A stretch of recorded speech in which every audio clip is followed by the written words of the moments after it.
तो ये कहानी ऐसे 3 दोस्तों की है जो अपनी जिंदगी से तंग आ जाते हैं और अचानक से एक नए शहर में फंस जाते हैं जहाँ पर कोई भी नहीं होता और इनको उस शहर में रहने के लिए वीजा की जरूरत होती है। और वो वीजा इनको सिर्फ उसी कीमत पर मिलेगा जब ये मौत का खेल खेलेंगे जिसमें उनकी जान को भी खतरा होगा। और अगर ये गेम नहीं खेलेंगे फिर भी ये मारे जाएंगे। तो यहाँ पर एलिस क्या अपने दोस्तों को इस मौत की दुनिया से निकाल पाएगा, आज हम इस कहानी में देखेंगे। तो कहानी के शुरू में हमें एलिस दिखाया जाता है जो बहुत अच्छा गेमर था। वो आज तक कोई भी गेम नहीं हारा था और साथ ही साथ उसको मैथमेटिक्स और गाड़ियों के बारे में बहुत कुछ पता था। एलिस अपने डैड और बड़े भाई के साथ रहता था। इतना सब कुछ पता होने के बावजूद एलिस कोई नौकरी नहीं करता था, इसीलिए उसके डैड उसे निकम्मा समझते थे और यही वजह थी एलिस को अपना घर नहीं अच्छा लगता था। तो वो अब अपने घर से बाहर अपने दोस्तों से मिलने जाता है। यहाँ पर हमें इसके दोस्त दिखाए जाते हैं जिनमें एक बार में नौकरी करता था मगर उसका बॉस उसे नौकरी से निकाल देता है क्योंकि उसका चक्कर उसके बॉस की बीवी के साथ चल रहा था। फिर उसके बाद आता है उसका दूसरा दोस्त जिसको छोटा कहकर बुलाते थे, जिसकी जिंदगी कॉर्पोरेट की नौकरी करते हुए गुजर रही थी। महीने के आखिर में उसकी मॉम उसकी कमाई का बड़ा हिस्सा ले जाया करती थी। तो इन तीनों की जिंदगी को देखकर ऐसा लगता है कि तीनों ही अपनी जिंदगी से काफी परेशान थे, मगर जब ये आपस में मिला करते थे तो अपने सभी गमों को भूल जाया करते थे। एक दिन वो सिगरेट पीते हुए सोचते हैं कि काश ज़ॉम्बी ब्रेकडाउन हो जाए जिससे सब अपनी अपनी जिंदगियां दोबारा से शुरू कर सके। तभी वो रोड के दरमियान में मस्ती करने लगते हैं जिससे एक गाड़ी का एक्सीडेंट हो गया था। पुलिस भी इनके पीछे लग गई थी। तभी वो एक बिल्डिंग के बाथरूम में आकर छुप जाते हैं, लेकिन अचानक से सभी लाइट्स बंद हो जाती है और इनको किसी की भी आवाज नहीं आ रही थी। जब ये बाहर जाकर देखते हैं तो बाहर कोई भी नहीं था। पूरा शहर वीरान सुनसान था, ना कोई जानवर ना कोई इंसान, यहाँ तक कि पूरे शहर में लाइट भी नहीं थी। पर एक बिल्डिंग के बाहर की लाइट्स चली हुई थी। जब ये अंदर जाते हैं तो वहाँ पर गेम एरिया लिखा हुआ था। जब ये थोड़ा सा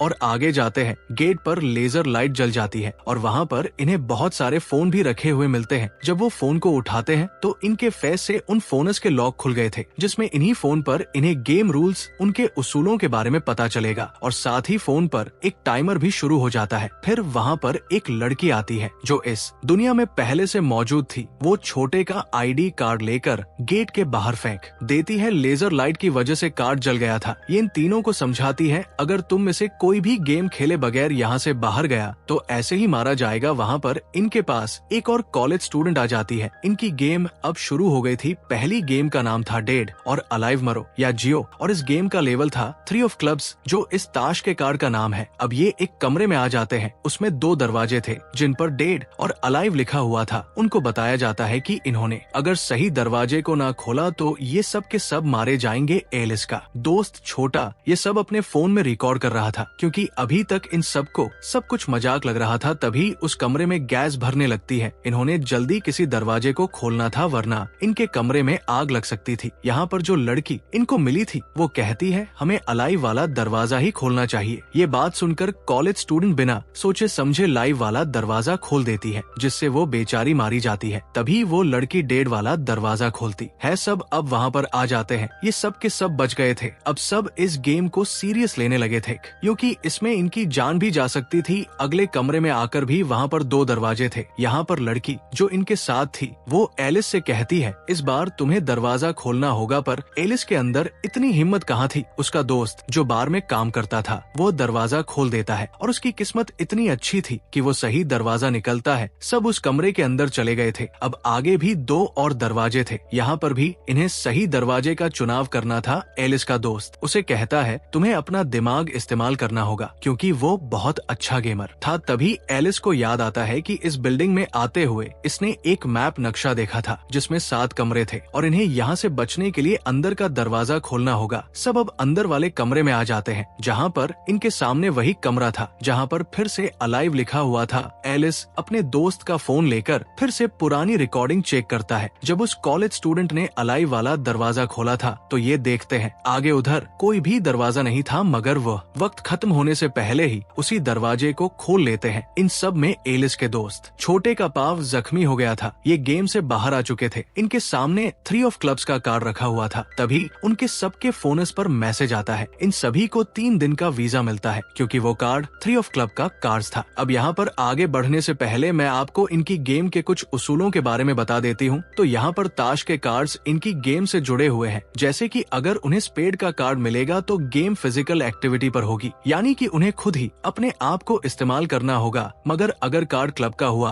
तो गेम को पूरी टीम मिलकर खेलेगी। वहीं अगर कार्ड डायमंड का हुआ तो दिमाग लगाने वाला होगा, और अगर हार्ट का हुआ तो उन्हें आपस में ही एक दूसरे को धोखा देना होगा। अभी भी इनको वीजा की समझ नहीं आई थी। असल बात तो इनको तब पता चलती है जब इनके सामने एक आदमी मारा जाता है। एक लेजर लाइट आकर उस आदमी को मार देती है। इसका मतलब ये था कि अगर इनका भी वीजा एक्सपायर हुआ, खत्म हुआ, तो ये सभी मारे जाएंगे और ये वीजा इन्हें तभी मिल सकता है जब ये मौत का खेल खेलेंगे। तो अब ये एक घर में आकर आराम करने लगते हैं, क्योंकि एलिस के दोस्त छोटे के पाँव में चोट लग गई थी और इनके पास वीजा भी 3 दिन का था। तभी ये देखते हैं कि रेडियो काम कर रहा है, जबकि बाकी सब इलेक्ट्रॉनिक डिवाइसेस बंद थी। फिर वो लड़की जो इनको यहाँ पर मिली थी वो अपने बारे में बताती है कि वो 3 दिन से यहाँ पर फंसी हुई है और उसने 2 गेम्स को खेल भी लिया है। फिर वो यहाँ पर बैठे बात करते हैं कि अचानक से सभी लोग कहाँ जा सकते हैं, कहाँ गायब हो गए। यहीं पर एलिस ये फैसला करता है कि आज रात भी वो अपने दोस्त के साथ इस गेम को खेलेगा, और अगर इन्हें कोई भी इस गेम में प्लेयर मिला जो कि डॉक्टर हो तो वो छोटे के इलाज के लिए लेकर आएंगे, क्योंकि उसकी हालत बहुत ज्यादा खराब थी। ये अब उस लड़की को अपने दोस्त के पास छोड़कर दोनों गेम खेलने जाते हैं। जहाँ पर ये गेम वाली बिल्डिंग में आ गए थे, वहाँ पर और भी 13 प्लेयर्स मौजूद थे। यहीं पर एक सफेद बालों वाले लड़के को भी देखते हैं जो खड़ा अपनी किसी डिवाइस को चार्ज कर रहा था। हम एक और लड़की यूसीगी को भी देखते हैं जो एक बेहतरीन माउंटेन क्लेमर थी। उसको पहाड़ों पर चढ़ने का बहुत शौक था, मगर उसको अकेले ही काम करना अच्छा लगता था। यहाँ पर इस गेम का नाम टैग था, यानी कि उन्हें टैगर निशानेबाज से बचना था। यहीं पर इस गेम का लेवल 5 ऑफ स्पेड था, मतलब ये गेम फिजिकल एक्टिविटी, यानी कि अपनी जान इन्हें उस निशानेबाज से बचानी होगी। उन्होंने इस गेम में एक ऐसे कमरे को ढूंढना था जिसमें एक बटन है, उसको दबाने से गेम खत्म हो जाएगी और इसे खेलने का टाइम 20 मिनट का था।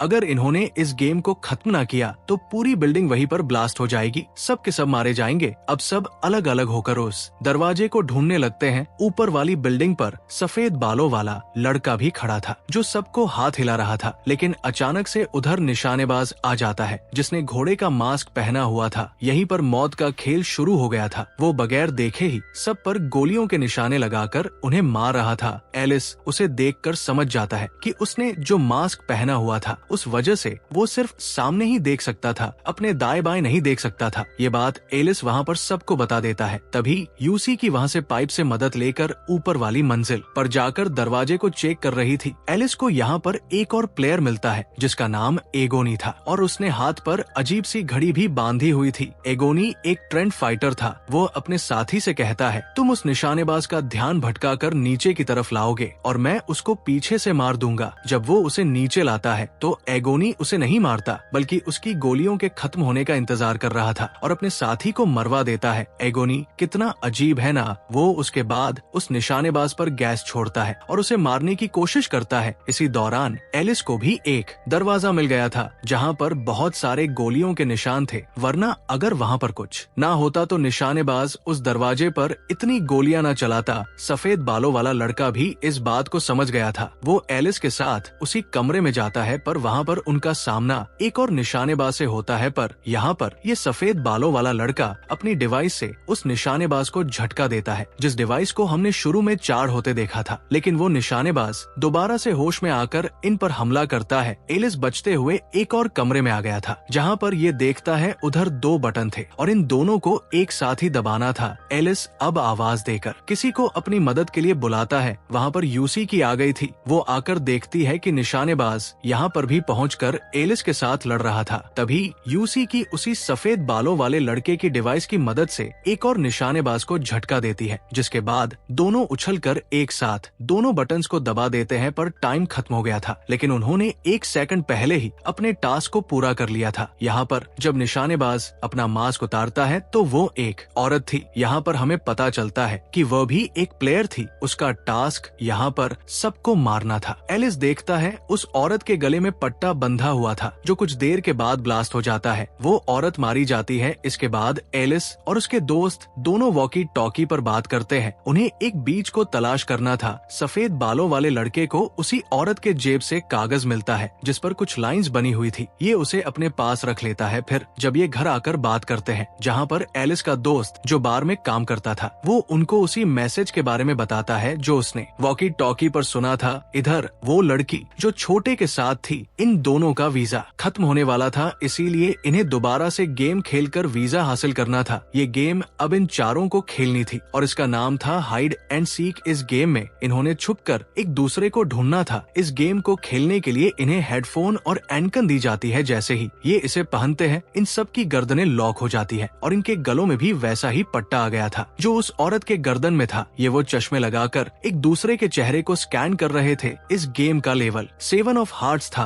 अब हार्ट का मतलब ये है कि इन्हें आपस में एक दूसरे को धोखा देना होगा। इस गेम में एक इंसान वुल्फ भेड़िया रहेगा और उसे बाकी प्लेयर से छुप कर रहना होगा और जिसने इसे पहचान लिया वो खुद भेड़िया बन जाएगा। गेम के 15 मिनट के बाद जो वुल्फ भेड़िया बनकर रहेगा, उसके अलावा बाकी सबको मार दिया जाएगा। यानी कि इस गेम में सिर्फ एक इंसान ही बचेगा। जब एलिस का छोटा दोस्त ये सुनता है कि सब मारे जाएंगे, वो पागल सा हो गया था और अपना वो पट्टा उतारने की कोशिश करता है। एलिस कहता है, नहीं पागल, ऐसे मत करो वरना ये फट जाएगा। और इसी दौरान एलिस और छोटे का आई कांटेक्ट हो जाता है, मतलब वह बहुत ही गौर से एक दूसरे को देख रहे थे। यहाँ पर एलिस वुल्फ बन गया था। अब ये सब समझ गए थे कि इन्हें वुल्फ बनने के लिए एक दूसरे की आंखों में देखना होगा। जब वो लड़की वुल्फ बनती है तो जाकर एक गार्डन बाग में छुप जाती है। वो चाहती थी कि वो 15 मिनट तक छुपी रहे, उसे कोई ना ढूंढे, जिससे वो गेम में बच जाएगी। मगर इसको एलिस का बार वाला दोस्त ढूंढ लेता है। इन दोनों की आपस में वहाँ पर बहुत लड़ाई हो रही थी। एलिस भी यहाँ पर आ गया था, इन्हें छुड़वाने की कोशिश कर रहा था, मगर वो वुल्फ बन जाता है। ये दोनों अब एलिस को घेर कर उसे मारने लगते हैं, लेकिन छोटा दोस्त वहाँ पर आकर एलिस को यहाँ से भागने का कहता है। इन तीनों को यहाँ पर अपनी पुरानी यादें याद आ रही थी कि इन्होंने कितना अच्छा वक्त एक साथ गुजारा था और वो लोग कितने प्यार से रहा करते थे। मगर अब इस गेम की वजह से वो एक दूसरे के दुश्मन बन चुके थे।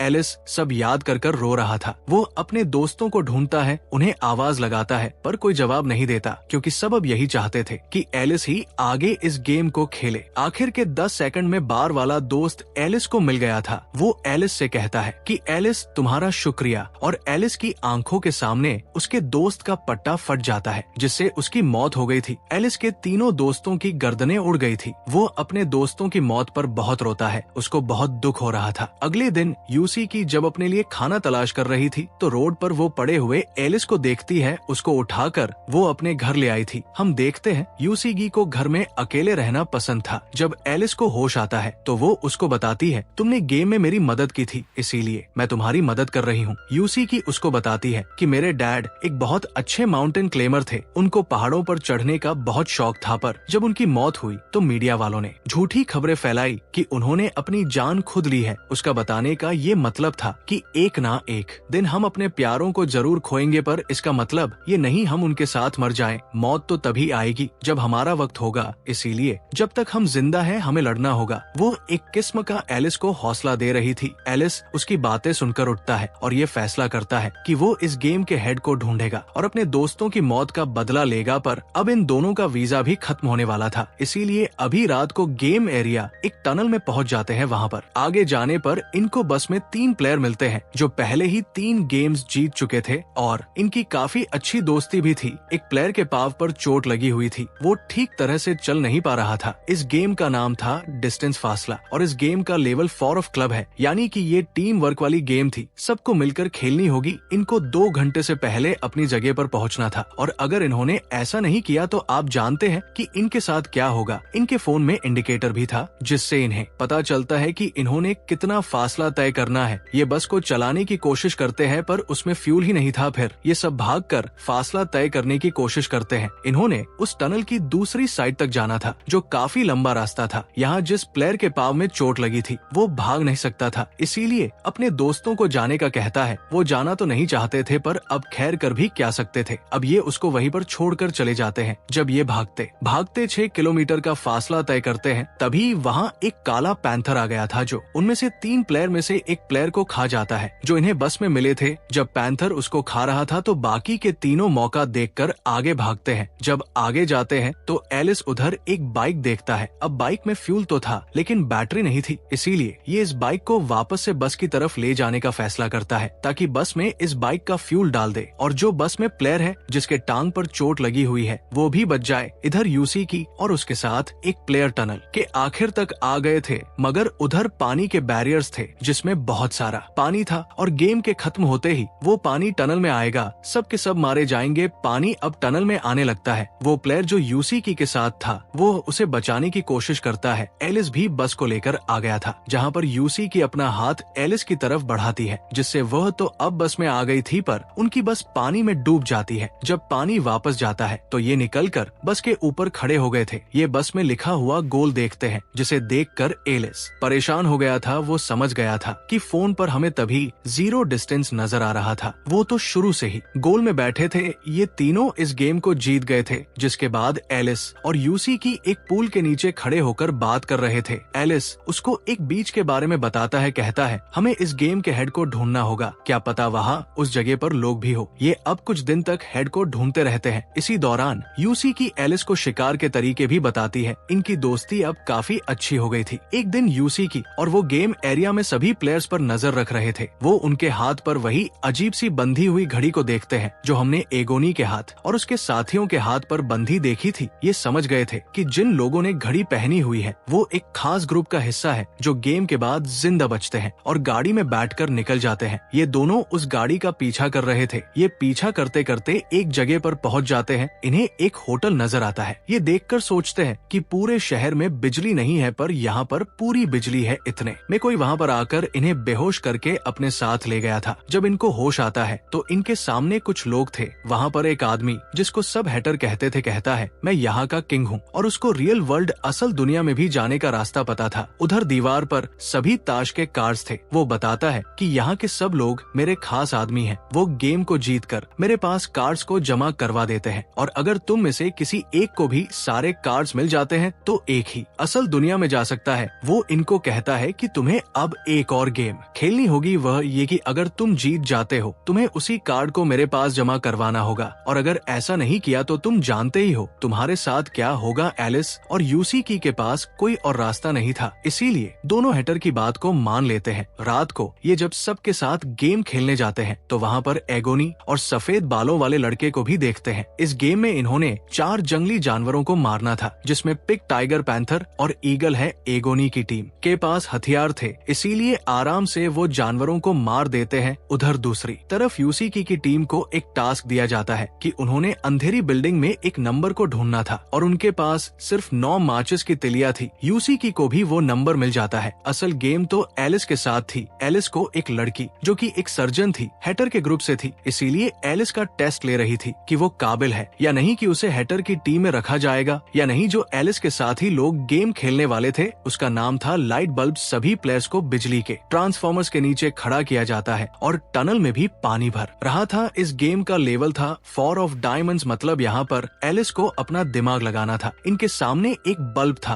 और सामने 3 स्विचेस थे, ए, बी और सी। इन्हें पता करना था कि किससे बल्ब जलेगा, मगर इनकी असल परेशानी ये थी कि बल्ब वाला दरवाजा बंद हो जाएगा। इनको नहीं पता चलेगा कि बल्ब जल रहा है या नहीं। वहीं पर एक लड़की तारों को जब चेक करती है तो बेचारी बेमौत मारी गई थी, पर एलिस अपना दिमाग लगाता है और इस टास्क को भी पूरा कर लेता है। मतलब इसे स्विच चलाना था। उस सर्जन को जवाब पहले ही पता था पर वो एलिस को कुछ भी नहीं बताती। अब खैर एलिस दोबारा से होटल आता है। एलिस को हैटर के सामने पेश किया जाता है क्योंकि एलिस भी अब इसकी टीम का हिस्सा बन चुका था। आज के दिन हैटर का भी वीजा खत्म होने वाला था, इसलिए वो सबको बताता है कि आज रात वो गेम खेलने जाएगा। एगोनी यहाँ पर अपने साथियों को इशारा करता है, शायद आज कुछ होने वाला था। रात को हैटर के जाने के बाद अगली सुबह एलिस और यूसीकी सबसे पूछते हैं कि असल दुनिया में जाकर उनके साथ क्या होता है। कोई कहता है क्या पता वो अगली गेम में फंस जाए, कोई कहता है वो लेजर लाइट से मारे जाएंगे। किसी के पास भी सही जवाब नहीं था। तभी एलिस को गोलियों की आवाज सुनाई देती है। जब ये देखने जाता है तो उधर एगोनी के आदमी बहुत सारी लाशों को डस्टबिन में डाल रहे थे। इधर सफेद बालों वाला लड़का आता है और बताता है कि ये सब खुद लोगों की लाशें हैं जिन्होंने इस होटल के उसूलों को नहीं माना था और मेरे पास यहाँ से निकलने का एक प्लान है। वो कहता है कि हमें सबसे पहले हैटर्स के सभी कार्ड्स को चुराना होगा। हम उस पर एतबार नहीं कर सकते कि वो हमें असल दुनिया में भेजेगा भी या नहीं। एलिस भी मान जाता है। जब इनको मीटिंग में बुलाया जाता है तो इन्हें वहाँ जाकर पता चलता है कि हैटर मर गया है। एगोनी बताता है कि हैटर गेम में मारा गया, मतलब उसका भी खून हो गया था। एगोनी खुद को उसके मरने के बाद वहाँ का किंग बना लेता है। जब सब प्लेयर्स को ये बात पता चलती है कि एगोनी अब उनका नया किंग है और हैटर मर चुका है, सभी बहुत परेशान हो गए थे। इसी दौरान सफेद सफेद बालों वाला लड़का एलिस को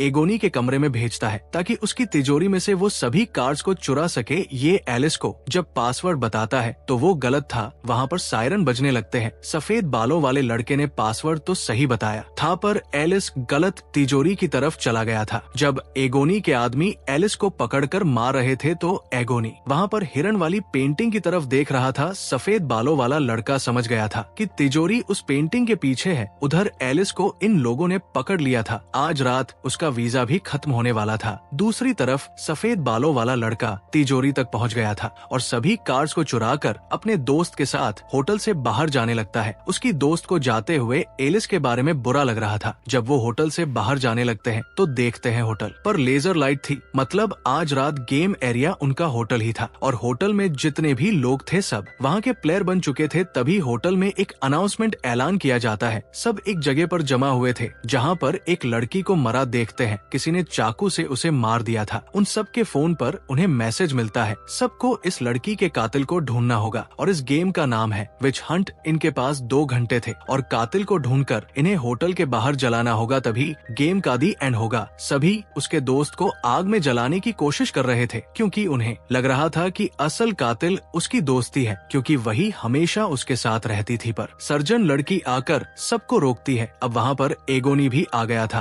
अपने आदमियों से कहता है कि सबको मार दो क्योंकि कातिल इन्हीं में से है। अगर कातिल को मार दिया तो गेम खुद ही खत्म हो जाएगी। इसी वजह से होटल में एक हलचल मच जाती है। एलिस को भी यूसी की ढूंढ लेती है। उधर सर्जन लड़की उस मरी हुई लड़की की लाश से चाकू निकालकर उस पर उंगलियों के निशान को चेक करती है। छत पर सफेद बालों वाला लड़का एगोनी के आदमी से मिलकर कहता है हम में से कोई तो है जो गेम मास्टर से मिला हुआ है और उसको हमारी सारी इन्फॉर्मेशन दी है। पर ये सब सुनकर उस आदमी को बहुत गुस्सा आता है। वो सफेद बालों वाले लड़के को शूट करने वाला था, तभी उधर वो उल्टा फ्लेयर गन से उसे ही आग लगा देता है। सर्जन को भी पता चल चुका था कि असल कातिल कौन है। इससे पहले वो सबको बताती कुछ लोग आकर उसे बेहोश कर देते हैं। एगोनी सबको जमा करता है। एलिस कहता है असल कातिल तुम हो। एगोनी कहता है हाँ मैंने मारा था उस लड़की को, पर किसी के अंदर भी हिम्मत नहीं थी कि एगोनी पर कोई गोली चलाता। एलिस कहता है नहीं तुमने उस लड़की को नहीं मारा बल्कि हैटर को मारा है। एगोनी ने हैटर को इसलिए मारा था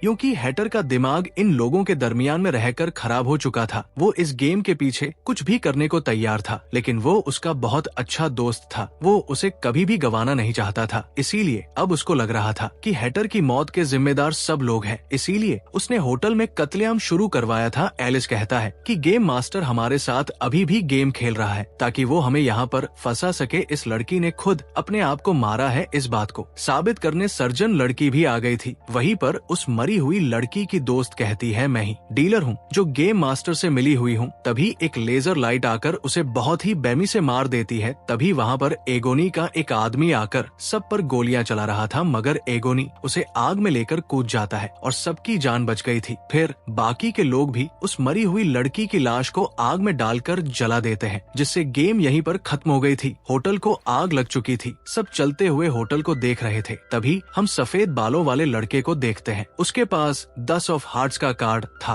अब उसको यहाँ से निकलने के लिए बस फेस कार्ड की जरूरत थी। अगले दिन एलिस उस मरी हुई लड़की की वीडियो देखता है जिसमें वो बताती है कि वो गेम डीलर है और उन्हें हर गेम का एंड पता होता था। उन्हें गेम को दिलचस्प बनाने के लिए कहा जाता था और जिस दिन इन्होंने बताया कि वो गेम डीलर है, दोनों मारी जाएंगी। ये उनकी वीडियो में एक बेस को भी देखते हैं। जब ये उधर जाकर देखते हैं तो वहाँ पर बहुत सारी लाशें पड़ी थी। उधर सफेद बालों वाला लड़का भी था जो आकर इन्हें वही कागज दिखाता है जो उसको उसी औरत के जेब से मिला था जो निशानेबाज थी। असल में वो यहाँ पर आने का नक्शा था। इससे पहले ये कुछ समझ पाते सारी लाइट जल जाती है। वहाँ कंप्यूटर स्क्रीन पर हम हैटर के ग्रुप की एक लेडी को देखते हैं जो गेम मास्टर के लिए काम करती थी। वो इनको सभी कार्ड्स को जमा करने पर इन्हें मुबारकबाद देती है। कहती है आप लोग अगले राउंड में पहुँच गए हैं। अगर इन्होंने उसे पार कर लिया तो इन्हें फेस कार्ड मिल जाएगा। जब ये लोग बिल्डिंग से बाहर आते हैं, इन सब की नजर एक बैनर पर पड़ती है जिस पर किंग का कार्ड था और वो बैनर शहर भर में घुमाया जा रहा था। तो आपको इनमें से सबसे ज्यादा कौन सी गेम पसंद आई कमेंट सेक्शन में जरूर बताइएगा। और इसी के साथ ये सीजन यहीं पर खत्म हो जाता है।